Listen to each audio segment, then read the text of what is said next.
Guys, how are you? Welcome to today's video. Today we are going to play with the new Natasha Denona I Need a Nude palette. This came out very recently. It's not her most recent launch. The most recent one is the Xenon palette, which I put up a video about last week, so that's on the channel. If you missed it, it's right over there. It's the most recent video besides this one, I believe. But I did put up a short last week kind of showing you swatches of this, and I said it was coming soon, so here we are. So this is 15, it's the midi palette like the Xenon one is, and the bronze palette that I showed in that video. So it's not like her super large palettes that are usually like $120, and it's not the little mini like 5-pan palettes. It's, you know, a decent size. And it has 15 different eyeshadows in it. So I'm going to quickly go through some information about it, and then I'm going to zoom in and we're going to do some eyeshadow looks, probably 2 or 3 of them. Okay, so like I just said, this is the midi palette, so it's like the medium-sized palette. It does retail for $69, and you can get it at Natasha's website. You can get it at Sephora and Ulta. Ulta is actually where I got mine. They actually had a sale where they were doing like 20% off, and it even included the prestige brands, so they're luxury brands. So I quickly threw that in cart, used that 20% off discount, and got it because I really wanted it, but I didn't want to pay the full price for it. You know, a sale is always a good idea. So when you open it up, I'm not gonna like show this part to you because it'll reflect off the lights and it'll blind you guys, but the whole front right here is a mirror, and when you open it, it does stand up on its own however you need it. It doesn't automatically fall back like that. It sits up. So if you are traveling with this, this would be a really good one for travel. And then when you look inside of it, there are different finishes. So I have information pulled up here that I'm going to read off about it as soon as I can find it. Okay, so here it is. So these are the eyeshadows. They're different shades of, like, it's nude. So they're very good neutral palettes. I've actually heard a lot of people say that this would be a really good bridal palette, and I have to agree with that. If I was getting married now versus when I did like 12 years ago, this is absolutely what I would want my makeup artist to use on my eyes. So this is stunning. But there are a few different matte shades in here.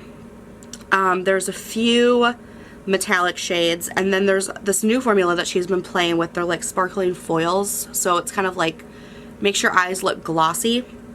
These are in here as well. There's a few of those flopping around. And then, oh, I'm sorry, the glossy wet effect is what I'm thinking of. The sparkling wet effect. So here, Delilah is a sparkling wet effect. I'll show you guys the difference between the two. So that's the sparkling wet effect. And then the, where is it? The glossy wet effect is Sheen. So, and then the sparkling foiled is a completely different topper as well. I shouldn't call them toppers, they're actual lid shades. And then there's a metallic too. So Travertine is a metallic. And I think this is like just your basic metallic eyeshadow. Okay, so here's the different variations. So this is the sparkling wet effect. This is the glossy wet effect. This is the, what is it, sparkling foiled right here. And then this is just your regular metallic eyeshadow. And the sparkling wet effects do kind of have a little glitter reflex in them. They're not, you know, the scary chunky glitters, but they're a little glittery. So just keep that in mind. But it doesn't look like it's gonna have any like crazy fallout on your face. So if you are a person who does your face before your eyes, then that should be okay. You should be completely fine. But yeah, so there's 15 shadows, like I said before, different finishes. You can, I already went through like where you can find it in retail, but they're different browns. There's some pinks in there. There's some like grayer tones in here. There's a really nice eyeshadow if you do have kind of a fairer skin to use as like a transition or a shadow to clean up any like crazy, what's the word I'm thinking of? Like lines from your makeup. I can't think of what I actually usually call it, but it's not that. So I'm gonna zoom in and we're gonna get started. I'm gonna do at least 2 different looks. I might do 3, we'll see. So yeah, that's where we are. So we're gonna zoom in and we're gonna get started. All right, so I primed my eyes with the NARS eyeshadow primer, and I'm just gonna use my fluffy crease brush in the shade Fair, which is the shade I was talking about before. That it's right here. It's this matte, nearly skin tone shade. So I'm gonna use that as a transition. But I also use it to clean up the harsh lines, which is the word I was thinking of at the beginning of the video.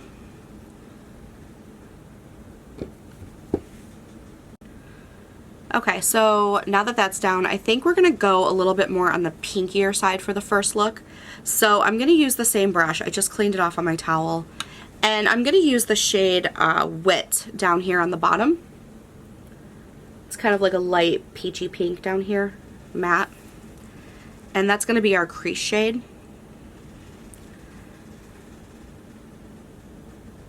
And these colors are very pigmented, but they also can be built up as well. So something to keep in mind. Okay, now going in with a smaller brush to do the outer corner. I'm going to use the shade Vague, which is, it's on the top row, and it's a little bit darker shade with some pink undertones. And I didn't mention it before, but I have used this palette quite a lot actually before I decided to film with it. I generally do that with my videos anyway, just because I'm a person who doesn't really like first impressions, and these are all eye looks that I've already done before. Alright, so now I'm going to go into the shade Mia on the bottom row. It's this very beautiful pinky toned shade, and it's going to go on my lid. I'm going to use my finger.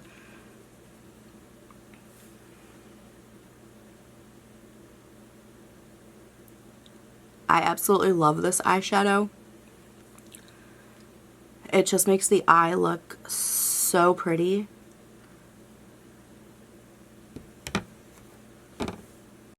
Alright, so here is the completed eye look.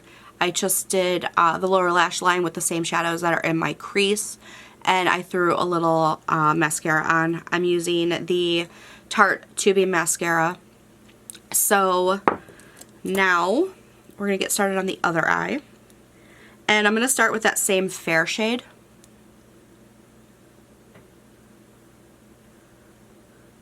Alright, this time I think I'm going to go a little bit more on the brown neutral side. So I'm going to take the fluffy crease brush and use the shade Mesh that's right underneath Fair. And we're just going to pop that right on top.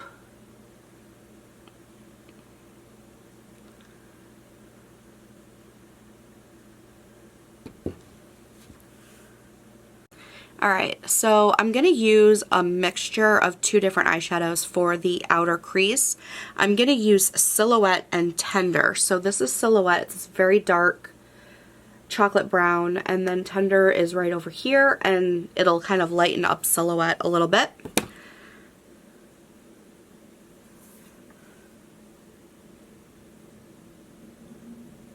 So we're just going to do that. Focus it on the outer and then kind of bring it into the crease a little bit. Alright, so I think I'm going to use the shade Whisper on my lid. And I did zoom the camera in just a little bit more so we can get a little bit more up close with these shadows.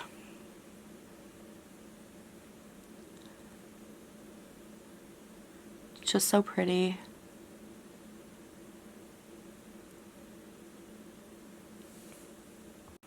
And here is the completed look on the other side. I obviously did the same eyeshadows on my lower lash line and then added a little bit of the Tarte mascara on the bottom as well. So now I'm going to zoom back out and kind of just talk about my final thoughts on the palette.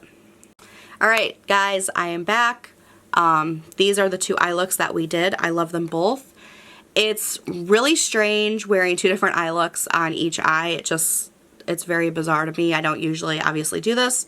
I could have gone with a third, but I used most of the mattes in these two looks anyway, so I think there was just one that I didn't, which was Stone. So that's kind of why I didn't. But overall, I really do like this palette a lot. I think if you're deciding between the Xenon palette and this palette, obviously the color stories are very different between them. However, it's going to boil down to who you are as a consumer and as a person. If you are a smoky eye lover and that's just what you love about your life and that's who you are, and, you know, like I said in that video, if you're a person who's going to use it more than maybe like Halloween or like New Year's Eve or just a very special occasion, then it is a very good palette to pick up. And I still feel that way. It really is. However, if you are a person who maybe gravitate towards this color story a little bit more than that one, this is probably the better option for you if you're in the market for a new Natasha Denona palette. They are very pricey palettes, but the packaging between them this doesn't feel cheap at all. It feels very luxe, and the eyeshadows themselves, the formula, it's classic what you would expect out of her palettes. So it's definitely got, you know, very good things going for it. Obviously the con is that price tag, but if you can, you know, get it on sale, I know there's Black Friday sales coming next week. So I don't know if she's going to run a sale on her site or if Ulta's going to have one to include the luxury brands. I know the Sephora sale literally just ended a couple of weeks ago, maybe like a week and a half ago. So I don't know yet if they're going to be running anything, but definitely if you can find it on sale, if you really don't want to pay full price for it, you're not going to be upset that you've picked it up. It's really good. And like I said in the beginning too, if you are a makeup artist and you love this color story for your brides, I think it's absolutely beautiful. Like I said, if I were getting married today, I would love my makeup artist to use this on me. It's so stunning. So I think you're going to get a lot of really good looks out of it. I think for the cost, it's really good. I like it a lot. So let me know down below what you guys are thinking. If you're interested in it, if you're passing, you know, whatever the case is, just let me know. And I will see you guys in the next one. Bye!